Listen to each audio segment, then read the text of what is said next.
কোটা সংস্কার আন্দোলনকে ঘিরে দ্বিতীয়বারের মতো বন্ধ হলো ফেসবুক। সামাজিক যোগাযোগ মাধ্যম ফেসবুক আবার বন্ধ করা হয়েছে, তবে এবার শুধু মোবাইল নেটওয়ার্কে ফেসবুক বন্ধ করা হয়েছে। মোবাইল নেটওয়ার্কে রাশিয়া ভিত্তিক মেসেজিং অ্যাপ টেলিগ্রামও বন্ধ করা হয়েছে।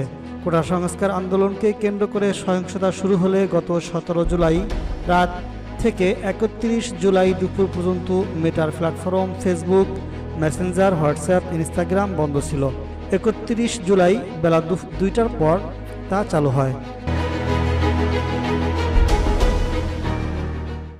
সংশ্লিষ্ট সূত্র জানায়, আজ দুপুর 2টার পর মোবাইল নেটওয়ার্কে মেটার প্ল্যাটফর্মগুলোর ক্যাশ বন্ধ করা হয়। পাশাপাশি এই নেটওয়ার্কে টেলিগ্রাম বন্ধ করা হয়েছে। সব গ্রাহকের ক্ষেত্রে বন্ধ করতে সময় লাগে বলে জানিয়েছে সংশ্লিষ্ট সূত্র। সংশ্লিষ্টরা বলছেন, গত বৃহস্পতিবার রাত থেকে দেশে ইন্টারনেট গতি স্বাভাবিক হচ্ছিল। দেশে মোবাইল ইন্টারনেট ব্যবহারকারী 12 কোটির বেশি। ফেসবুক মোবাইল ডেটার বন্ধ থাকলে আবার ভিপিএনের ব্যবহার বাড়বে এবং তা ইন্টারনেটের গতির উপর প্রভাব ফেলবে।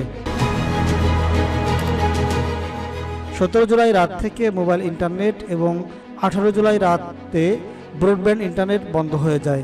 5 দিন পর 23 জুলাই ব্রডব্যান্ড ইন্টারনেট সংযোগ সীমিত পরিসরে চালু করা হয়। 10 দিন পর 28 জুলাই মোবাইল ইন্টারনেট চালু করা হয়েছে, কিন্তু বন্ধ ছিল মেটার প্ল্যাটফর্ম ফেসবুক, মেসেঞ্জার, হোয়াটসঅ্যাপ ও ইনস্টাগ্রাম। এছাড়া টিকটকও বন্ধ রাখা হয়। অন্যদিকে ব্রডব্যান্ড সংযোগে ইউটিউব চালু থাকলেও মোবাইল ডেটায় তা বন্ধ ছিল। ডাক, টেলিযোগাযোগ ও তথ্য প্রযুক্তি প্রতিমন্ত্রী জুনায়েদ আহমেদ পলক সংস্কার আন্দোলন ঘিরে সহিংসতা ছড়িয়ে পড়ায় ফেসবুকের ভূমিকার কথা বলেছিলেন।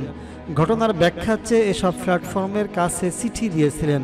তিনি 31 জুলাই ফেসবুকের সঙ্গে অনলাইনে বৈঠক করেন। ইউটিউব ইমেলে ব্যাখ্যা দেয় এবং টিকটকের প্রতিনিধি সেদিন হাজির হয়ে ব্যাখ্যা দেন। আন্দোলনের মধ্যে সরকার ফেসবুক, টিকটক, ইউটিউবের কাছে কন্টেন্ট সরানোর অনুরোধ করেছিল। গতকাল প্রতিমন্ত্রী জানান, 16 থেকে 18 জুলাই পর্যন্ত ফেসবুক সরকারের অনুমতির বিপরীতে 13% এবং 25 থেকে 27 জুলাই পর্যন্ত 7% বেশি ভিডিও সরিয়ে নিয়েছে। ইউটিউব 17 থেকে 26 জুলাই পর্যন্ত সরিয়ে নিয়েছে প্রায় 21%। টিকটক সরিয়ে নিয়েছে প্রায় 68% ভিডিও।